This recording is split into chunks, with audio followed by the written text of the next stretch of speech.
Good afternoon. I'm Valerie Schwartz from Richmond, Virginia. Welcome to our session, Student Work from Curriculum Units Developed in National Seminars. During this session, you will hear from Dine Nation, Chicago, and San Jose how the Yale National Initiative curriculum units play out in the classroom from the student's perspective.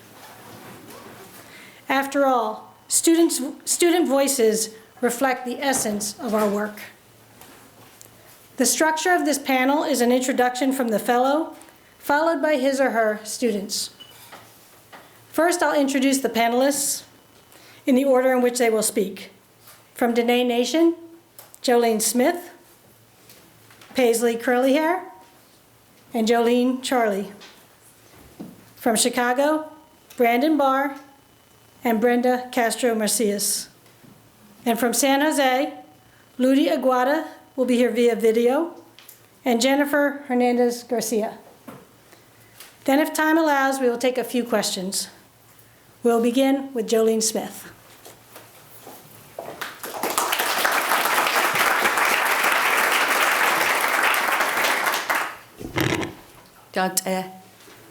She now can answer the Bethlehem Basistin, what in a does Chadol, Lizafana a Dasinala. These are my clans from my maternal mother and my paternal father and my maternal grandmother and my paternal grandfather's clan. I'll begin with the unit, and Paisley Curlyhair, my former student, will be explaining, telling about the micro biome within the circle of life. This unit I created in 2014. Paul Turner was my seminar leader, and I used a book called Keeping the Rope Straight, which really connect to microbes and viruses and bacteria. And then the next unit, Jolene will tell about diabetes, the silent enemy. This unit I created when I first came to YNI in 2011. And Mark Salzman was the seminar leader. That was a first rigorous, challenging experience I had in 2011. And what makes these units unique within the Dine Nation is we embed the Navajo language and the culture within the units. So our students are learning the rigor of the content, and they're also learning the culture and the language that they're learning about within the content. So I'll begin with Paisley Curlyhair.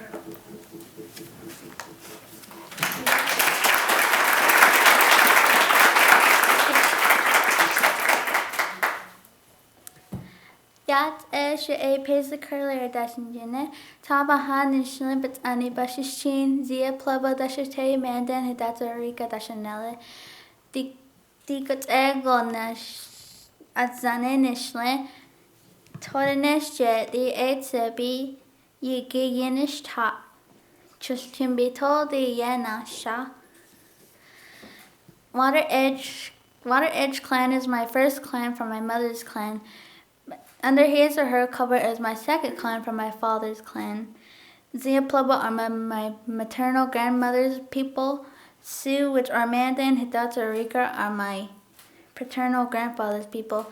I am a young lady, and I am in 8th grade, and I attend school in Kianta, and I live in Chochimbito, which I am originally from. Today I'll be presenting a unit called Microbe in the Circle of Life. What I learned in Ms. Smith's unit was how microbes came onto our reservation and killed many of our Navajo people. The disease Ms. Smith taught us was influenza and tuberculosis. These bacteria and viruses were very powerful and killed many children and elderly. The disease had no cure until white doctors came with antibiotics and knowledge of how to combat the disease. The next thing I learned about the unit was how influenza and tuberculosis influenced the way our Diné people live. These diseases were bad because but bad because many families gathered together to help the sick during a ceremony. Eventually, these families died from the sickness because they were within contact with the sick individual. My experience from learning her unit was when I was in 5th grade. We read a book called Keeping the Rope Straight. The book was about a young Dine woman named Annie Wanika. She learned and studied the diseases known as influenza and tuberculosis. She experienced the flu epidemic while attending the local boarding school with her and within her family at home. And Annie Wanika, this amazing woman established many initiatives for the Dine people to live a better life, to live in harmony with walking along the path of life. She changed the traditional hogan to a modern with wooden floors and windows. She built windmills for clean water. She did travel clothing for students attending school, which we still receive today. She did a program called Women, Infant, and Children Program, WIC, the Mobile Tuberculosis Clinic, and there are more campaigns she provided. These are a few. Conclusion. After learning about influenza and tuberculosis, there is now a cure to influenza and tuberculosis. For influenza, you have to get a shot called a flu shot. For tuberculosis, you have to get it checked on the arm. To this day, the Dine people have to be healthy by not touching animal dens or wild animals that are infected. The Dine people had learned to go to clinics to check if they have the flu or tuberculosis. In Kayenta, our community finally have a new clinic hospital. It opened during April of 2016. There, the people can get checked for tuberculosis and the flu. Finally, I would like to learn more about microbes and how they invade cells. Learning about her unit was a very complex process and challenging. It made me pay attention learning the new information. I would like to see how scientists study and work in this field of science. I was impressed and fascinated about learning about microbes. I knew about bacteria. I am glad Ms. Smith taught this challenging unit. Ahiet, which means thank you.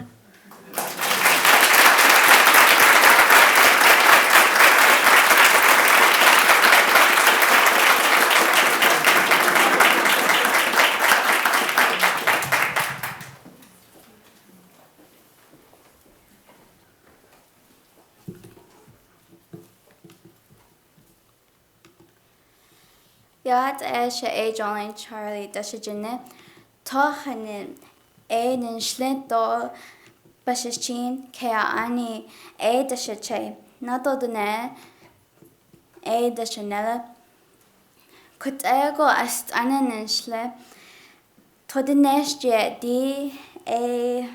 Tebi Yigi Ginishta Chochibito D. A. Nahasha. And now I will explain my clans in English. Near to the water clan is my mother's clan. The water edge is my second clan, that's from my father's clan. The Tyron House clan is my maternal grandmother's clan. The Tobacco People clan is my paternal grandfather's clan. This is who I am as a young lady, and I am in 8th grade, and I attend school in Kayenta. I live in Chochimbito, and that is where I am originally from. Today I'll be talking about a unit that Ms. Smith taught us, and it's called Diabetes, the Silent Enemy. What I learned, the unit I learned from my former teacher, Ms. Smith, was a unit she taught me when I was in 5th grade. The unit I recall was about diabetes. I learned this disease, diabetes, will slowly and unknowingly creep into Dine families and slowly maim and kill young ones and elderly people.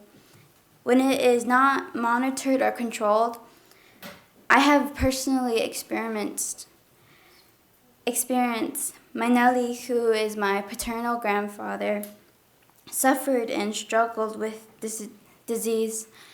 The disease was extreme and had affected his health. In the end, he was hospitalized and had eventually died from this disease. The other part of this unit I recall was how Miss Smith taught all the organs on chart.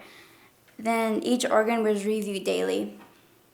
She explained and gave examples of the brain, the heart, the lungs, liver, stomach, large and small intestines, and finally the pancreas. I did not know diabetes affect other organs and not just the pancreas. I remembered Miss Smith saying, "It is amazing how our organs function and how it fits in our compact body like a puzzle." I began to understand it when we created an actual organ on chart paper. Facts about diabetes. I know diabetes is a very shocking sickness to every family you never want to go through. Your kidneys will fail, nerve damage will happen, heart disease and circulation problems will damage your body. The saddest part of this silent enemy is it will eventually win and will move on to attack another individual and their family, because it is very evident on the Navajo Nation. I know this because Kanta has a dialysis clinic, and other towns on our reservation have these clinics too. My experiments. As I learn more about Miss Smith's unit, we read and learn about diabetes that can hurt you and your loved ones. The awesome part of this unit was that our class created individual bodies with organs and the brain attached to the diagram. And now I'm going to give you an example about the organ, saying it in Navajo and in English. Astingran is your brain. A J Distrol is your heart.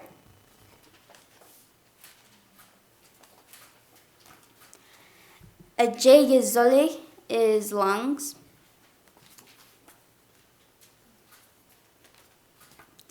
A bid means stomach.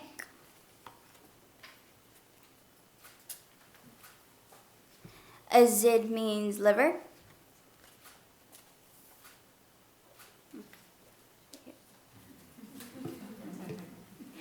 A loke means pancreas.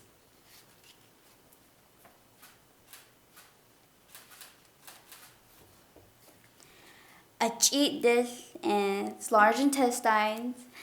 A cheat is intestines.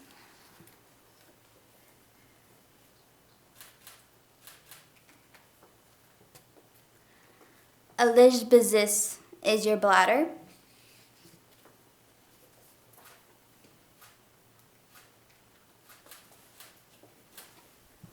And from the back is your left and right, is your achant ashkaja is kidneys.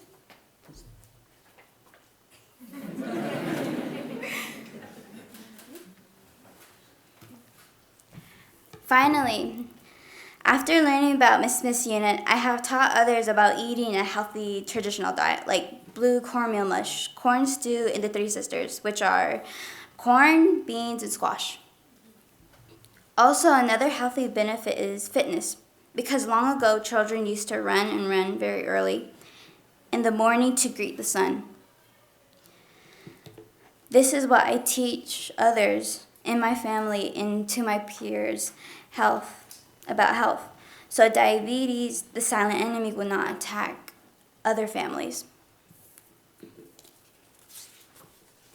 Thank you for my unit.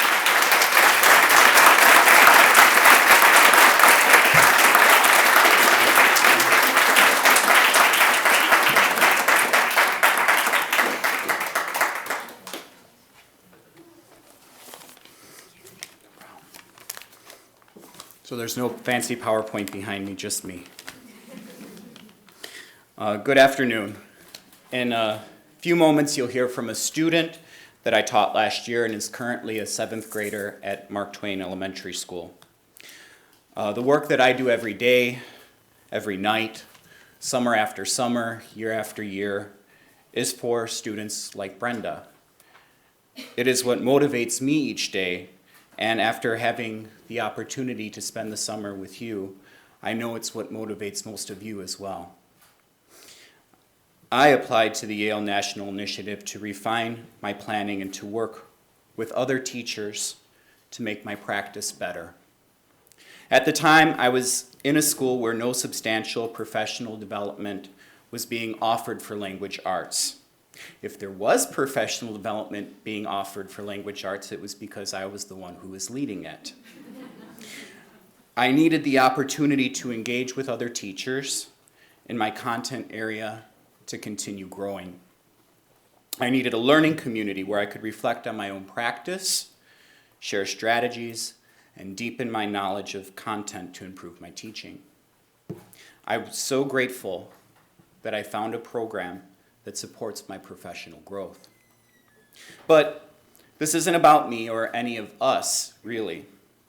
This afternoon is a reminder of why we do the work that we do. Why we take the time to refine and develop our practice as professionals.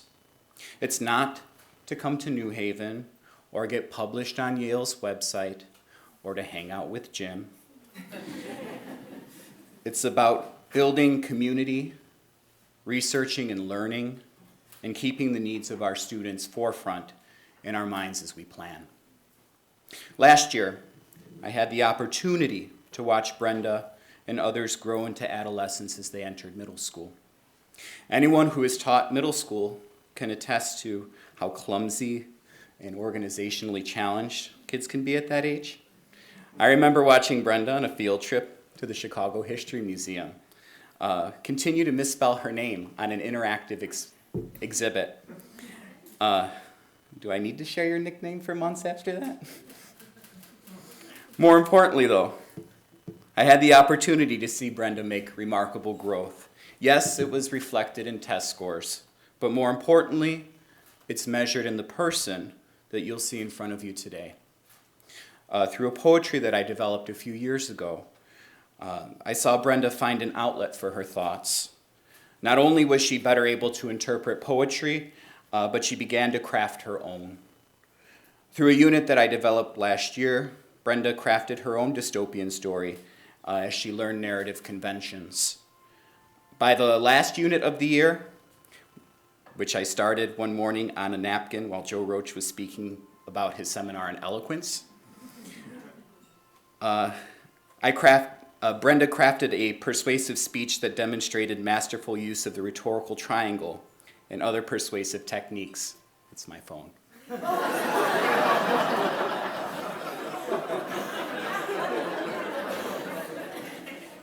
By the end of the year, the growth that Brenda and others made was incredible and impressive. My students benefit from me being here. I'll go to work sick, and I'll not miss days when I should, but I won't miss this. I know that each time that I'm here, I'll develop something engaging and worthwhile. That's also what motivates me in my local efforts to establish an institute in Chicago, so that other teachers can find support and guidance that I have found here. Every teacher deserves this professional learning. At this time, I'd like to invite Brenda Castro Macias to share some thoughts with you. Thank you.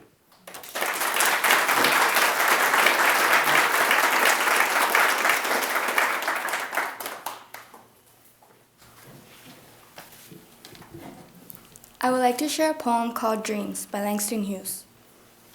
Hold fast to dreams, for when dreams die, life is a broken-winged bird that cannot fly. Hold fast to dreams, for when dreams go, life is barren field frozen with snow. I like this poem because I feel it's a poem people can relate to. Dreams is something you aim for in life, and without them, you have nothing to aim for.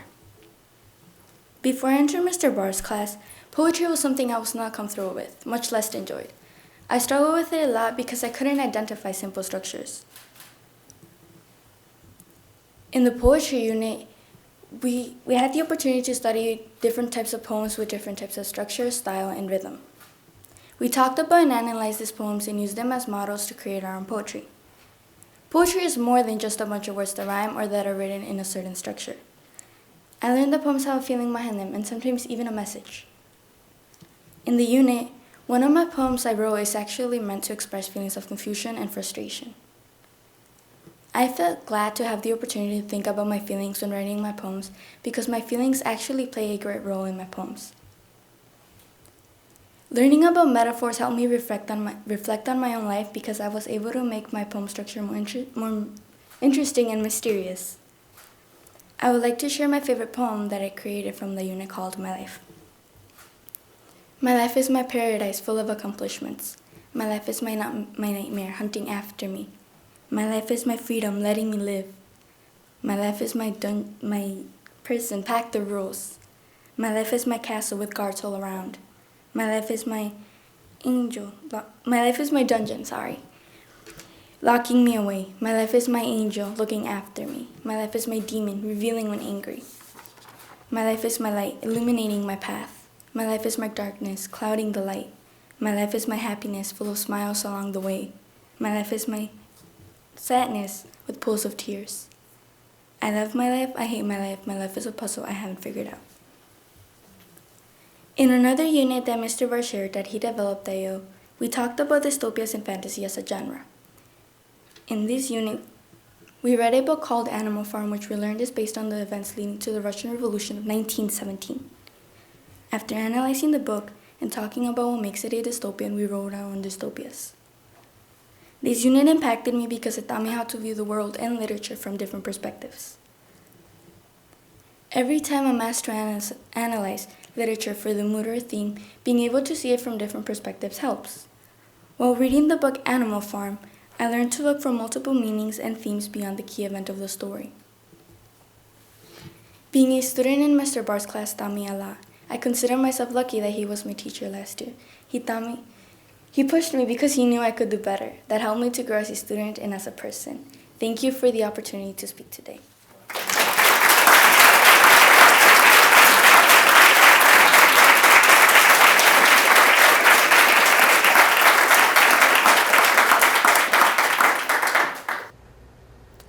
I developed the Medea unit in Joe Roach's 2014 seminar, Eloquence. We studied Reagan and the culture of personality. We studied Lincoln and the Gettysburg Address. And woven throughout our discussions in seminar were the myriad ways in which speakers and writers use language, both written and oral, to impact their audiences. Too often, adolescents feel that they have no voice, that their words carry no weight, that they have no power, that what they say has no meaning. So I thought, what better way for students to learn that words do matter, that they do have a say in how things turn out, than to have them put one of my favorite literary characters on trial, the infamous Medea. So after we read the play, students took on several different roles. They were either witnesses, they were jurors, or they were attorneys, both prosecution and defense. I know that I was excited about the trial, but I didn't realize how engaged and excited students would be. Some of them either matched my excitement or surpassed it, and so that was really exciting for me.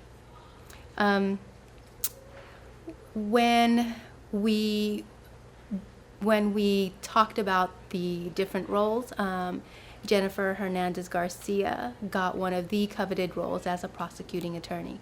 She was a student in my AP English language class, as well as a student in my AP English literature class. So I will let her tell you about her experiences as a prosecuting attorney. Good luck, Jennifer.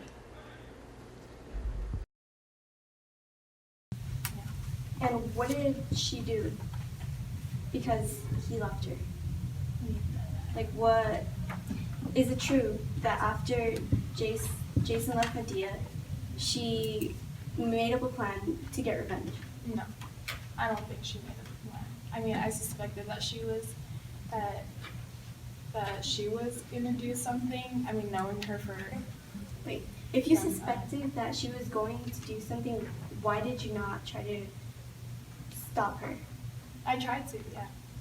You did try to stop her? Yeah. Why didn't you think that she would be stopped? Why wasn't she stopped? Hi, I'm Jennifer Hernandez Garcia. I graduated from William C. Oberfeld High School in San Jose last year. I am currently a freshman at UC Berkeley. I hope to major in English and double minor in public policy and rhetoric.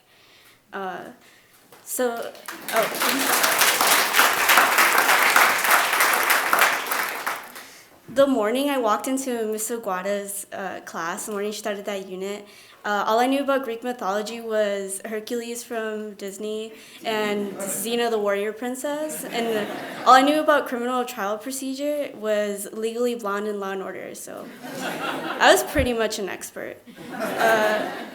The Medea trial is something that stuck with me through high school and I still think about even as I enter my college career. We began with reading and really pulling apart the text as an entire class. The story of Medea was so crazy and convoluted that we were all immediately invested in the complicated relationship of Medea and Jason. For those of you that don't know about Medea, it's pretty much a Greek tragedy about a woman who was a sorceress and really fell in love with this kind of just a guy that didn't deserve it, and I don't know, that's the best way to put it. And she basically killed many people, spoiler alert, and never saw any justice for it, which is weird because it's a Greek tragedy and usually they see justice. And so my role as a prosecuting attorney was to make sure that I could prove that she was in fact not insane or crazy, that all of her acts were premeditated. And that was a lot of fun. I took my role very seriously. I wanted to lock her up.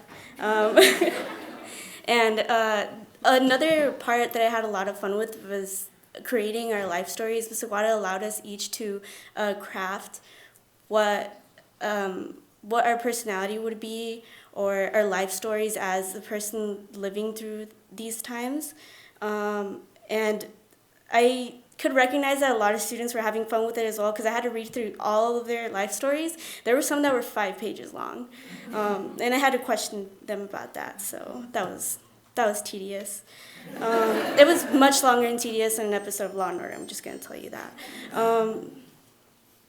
And not just that was tedious, but the entire unit itself.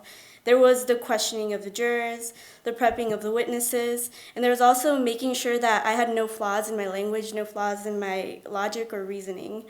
Ms. Aguada helped us throughout this entire process, and she really taught us how to read a text and form arguments. She taught us how to organize our words so that it would be clear and concise so that the jurors would understand what we were saying, so that the defense attorneys wouldn't tell us we were leading a witness.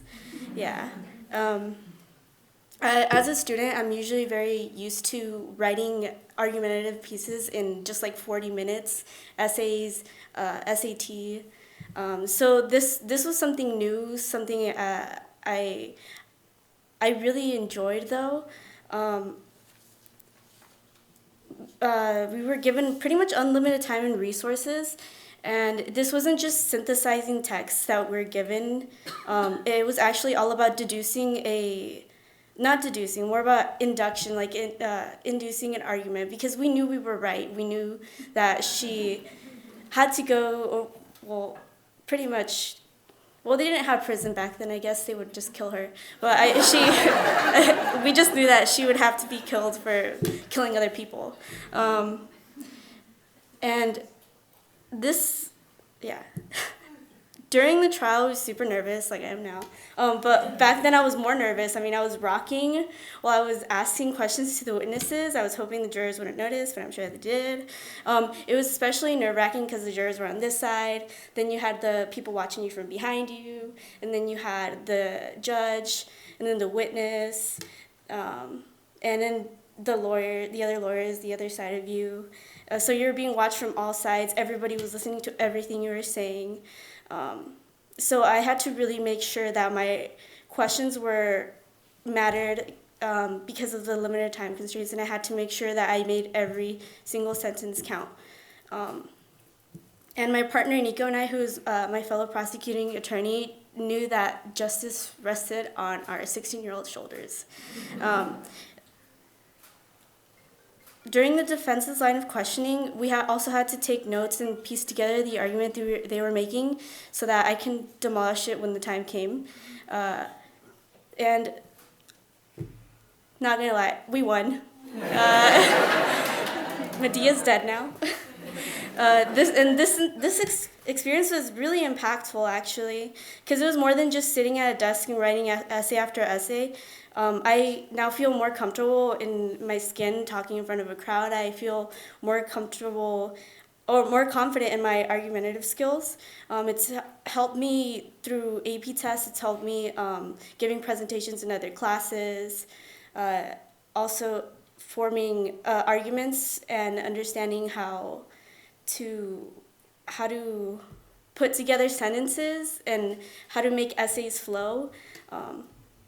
And in college, it's the reason why I've decided to minor in rhetoric, because I thought, well, this seems like a very useful skill to have. And with this entire experience, we were really able to see the effect our words could have. Yeah. Well, thank you for the opportunity for me to be able to share this with you.